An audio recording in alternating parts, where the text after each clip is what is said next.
Right, so hello everyone. If you've just come from watching my video about the exhibition and about all what I bought, then hi.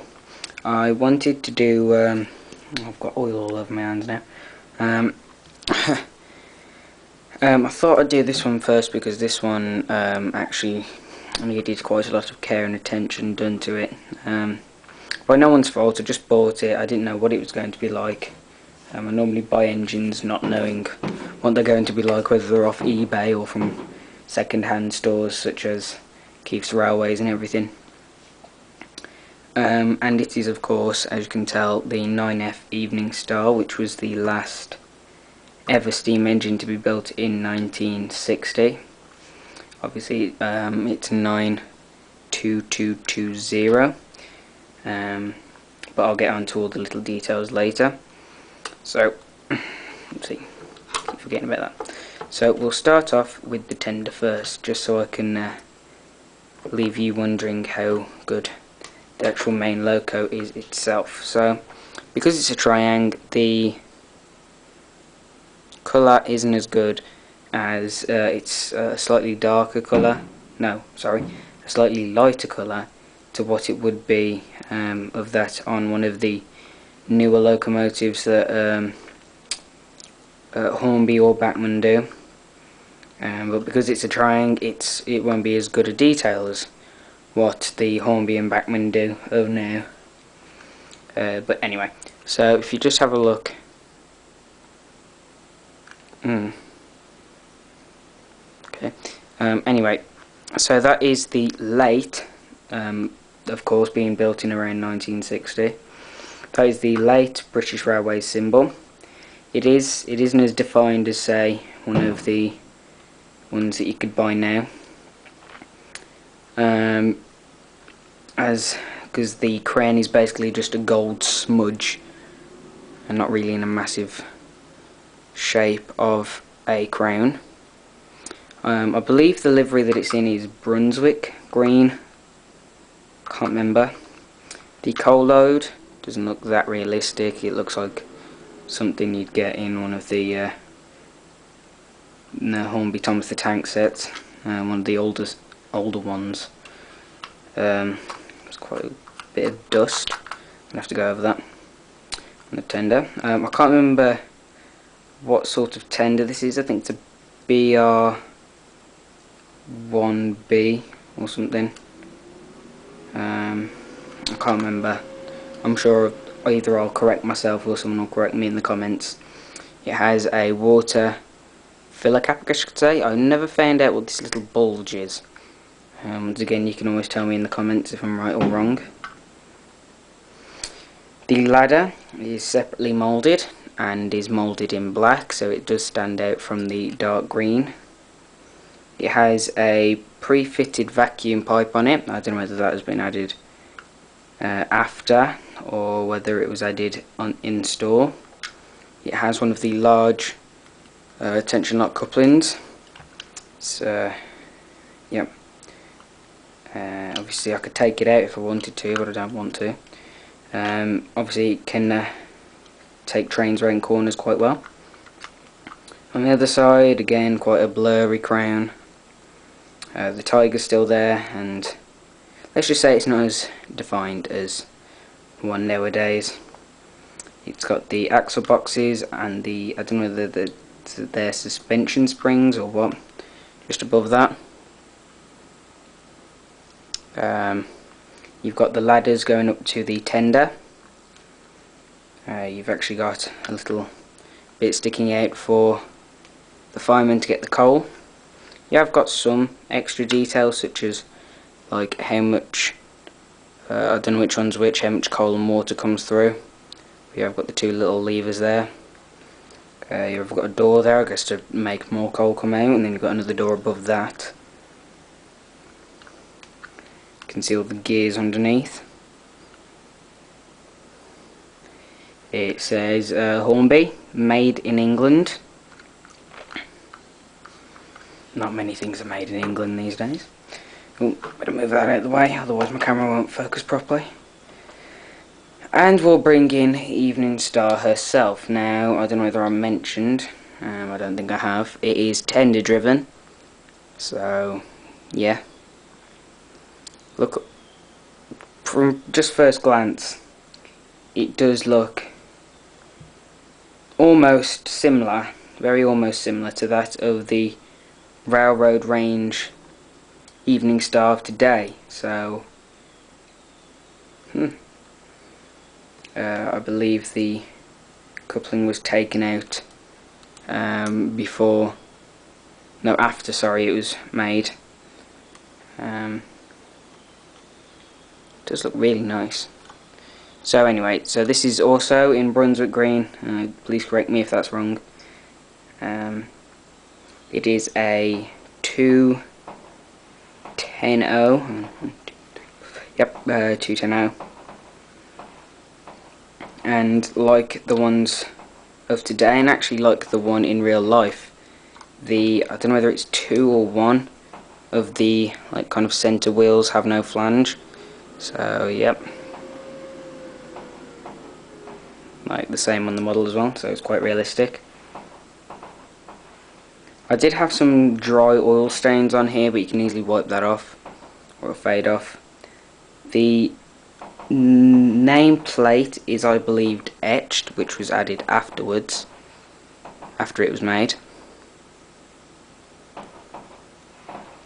It has got painted details on, such as the copper wiring, or piping or whatever, kind of going over the kind of boiler area to the whistles, and then back over onto the other side.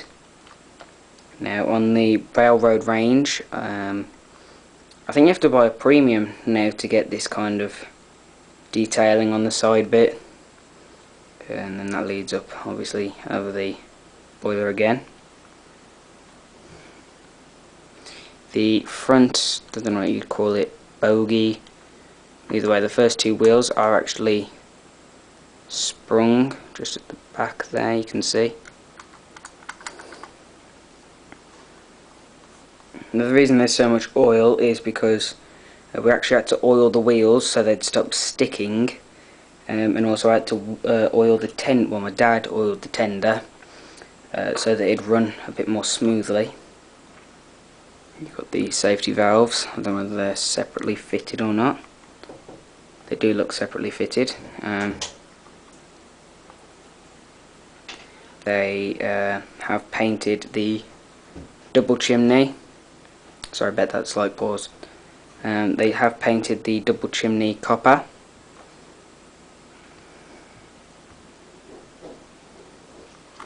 Now if you probably can't see because my camera is slowly dying on me. Just above 92220 it does say 9F, very finely printed there. But then on the inside, these are obviously added after it was made.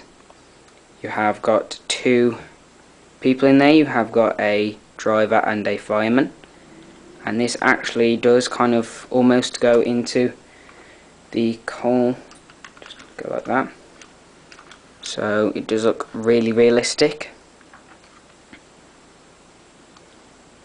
There is some slight detailing on the inside of there, but you can't really see it because it's quite dark. But it is a great model, and I don't really know what else to say apart from yes. On the front you also have the number on the front, but there is no shed code. I believe it should be 50A because it went around York. Well, it's at York now at National Railway Museum, and I have seen her twice, and she's always a great beauty to behold. And I think what I should really be saying is let's run this on the track, but the video I'm about to play is what happened when I first put it on the track, before I oiled it all up. So yeah, so I don't know when the last time this was running. I don't know how well it will run on my starter track. So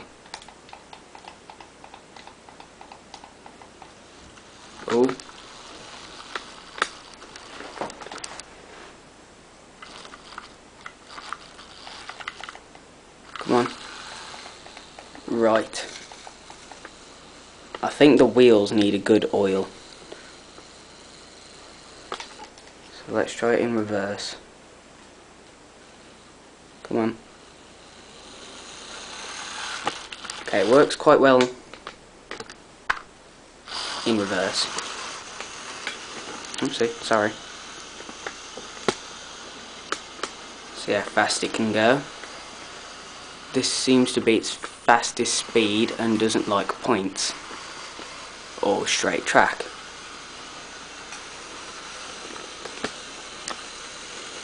You can hear it go.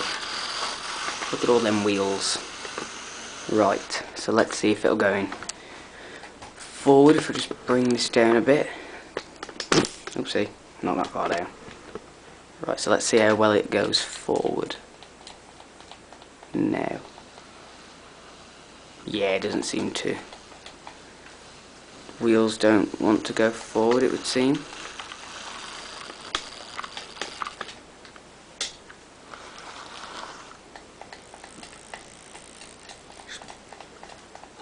Come on, you can do it. Come on, little 9F. Well, big 9F. Right.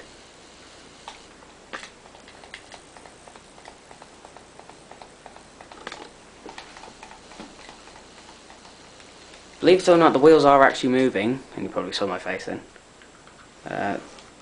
The wheels are actually moving on the tender. But I'll get back to you at Christmas probably with this running in. So yeah.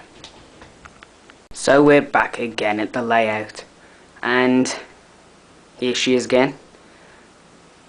Let's see how she runs now.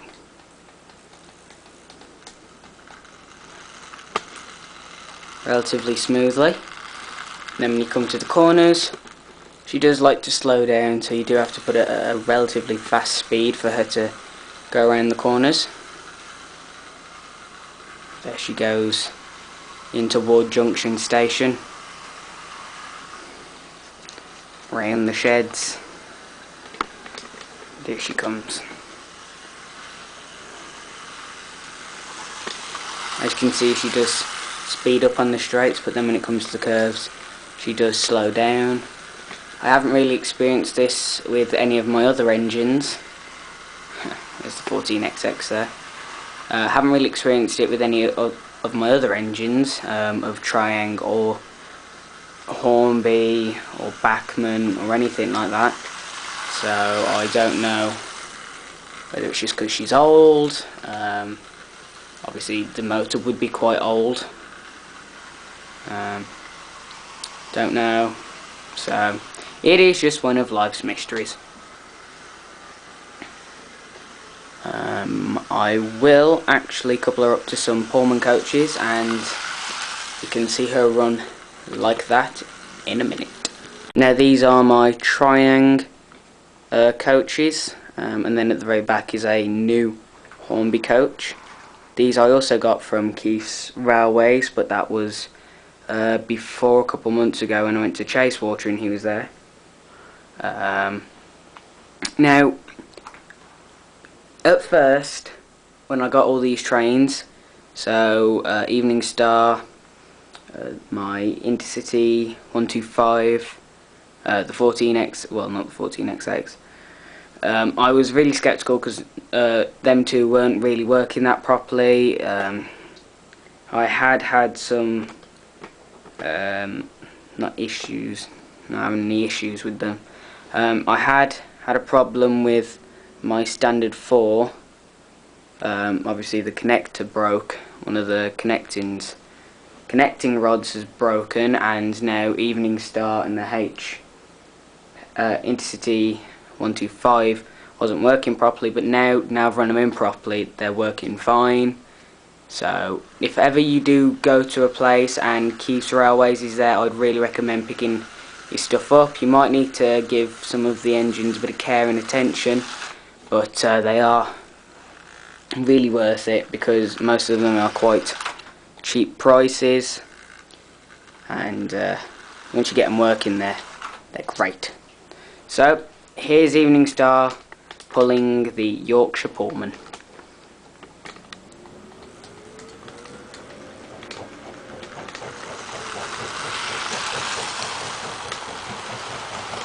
Oh yes, because YouTube's a pain.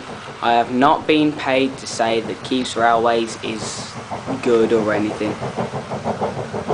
Anyway, back to Evening Star. Just go a bit faster. Races through here.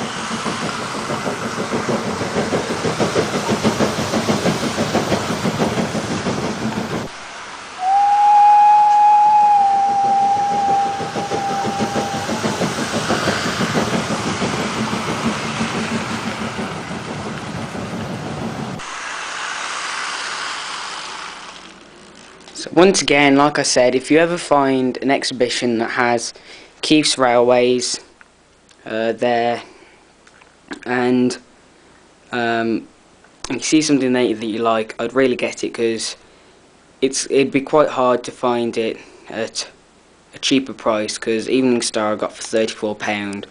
Now the railroad version of this is about 50 quid. That can go from anything to 20 quid to about 70 on eBay, and I got it for 34. The HST Inner City 125 I got, that you can, it ranges prices really fast, especially it being a triangle, and I got it for 19 quid. I've had, me and my dad have tampered with it. We've managed to get the directional lighting working, and for some reason it only works like properly backwards, but I'll get into that on the HST review. But if ever you find him there, get it, and if it doesn't work properly, just try it, because normally after a while of either running in or just some slight tampering, you can get them to work. And I've only had ever so slight running issues and a broken connecting rod from it.